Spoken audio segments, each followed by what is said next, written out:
Hello students, welcome to chem logics hub. आज हम JEE mains chemistry का एक PYQ problem step by step solve करेंगे। Video को पॉज करके पहले खुद ट्राई जरूर करें। Consider the following gaseous equilibrium in a close container of volume V at T Kelvin. P2 plus Q2 giving 2 pQ remains in the equilibrium. 2 moles each of P2, Q2 and PQ are present at equilibrium.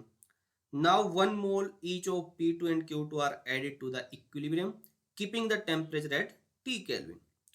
The number of moles of P2, Q2 and PQ at the new equilibrium respectively are option 1 2.61, 2.67, 2.67, option 2 1.21, 2.24, 1.56. Option 3 1.66, 1.66, 1.66.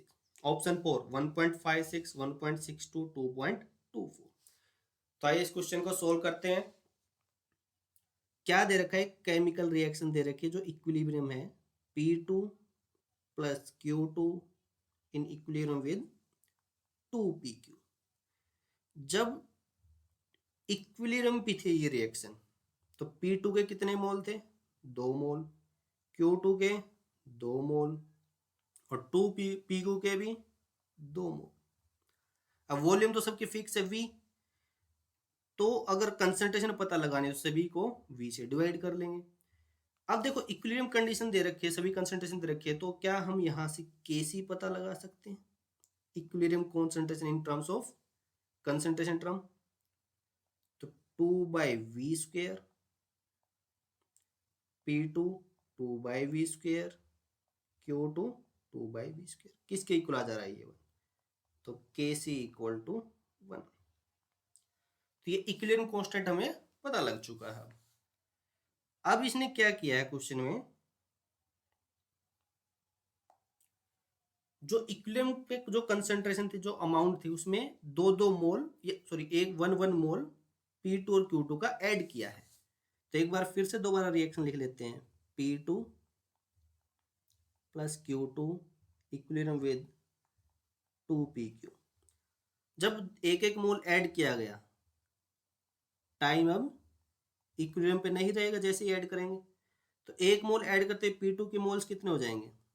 3 mole, Q2 के भी 3 मोल और 2PQ ये तो 2 मोल थे ही पहले ही।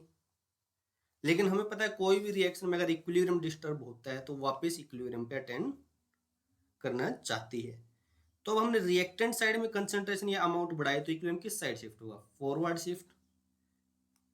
Forward shift इस arrow से represent कर देते हैं। इसका मतलब क्या होगा? जब फिर से इक्विलिब्रियम पे आएगा, 3 में से कुछ अमाउंट रिएक्ट कर जाएगी। इसी तरह Q2 की भी 3 - x और PQ में इंक्रीज हो जाएगी अब 2 + 2x। ये अपनी नई इक्विलिब्रियम कंसंट्रेशन।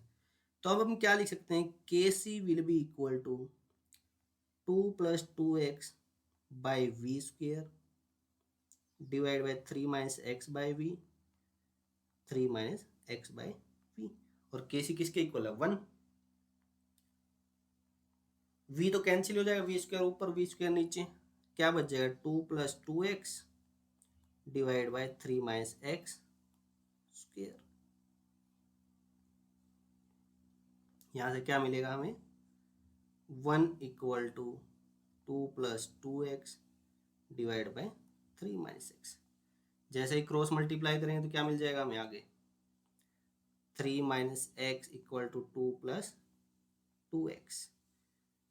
यहाँ से x की value 1 equal to 3x, x की वैल्यू हमें मिली 1/3। लेकिन हमें तो सबकी कंसंट्रेशन बतानी है, P2, Q2 और 2PQ आफ्टर द इक्विलिब्रियम, नई न्यू इक्विलिब्रियम। तो P2 के देख लेते हैं अमाउंट कितनी बचेगी। P2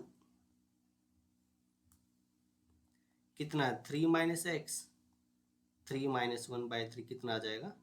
8/3, मतलब 2.67। इसी तरह Q2 भी कितना आ जाएगा? 3 - x ही है, सेम ही अमाउंट आएगी 2.67। पी क्यू कितना आ जाएगा, 2 + 2x है, 2 + 2 × 1/3, ये कितना आ जाएगा फिर से 8/3, मतलब पी क्यू भी 2.67। तो तीनों अमाउंट है 2.67 आई, तो कौन सा ऑप्शन सही हो जाएगा, option 1 will be correct answer. So option 1 is correct answer. तो इस तरीके से हम ये क्वेश्चन को सोल्व कर सकते हैं। इस टाइप के क्वेश्चन और प्रैक्टिस के लिए चैनल को सब्सक्राइब करें। अगर वीडियो पसंद आए तो लाइक ज़रूर करें। Thanks for watching.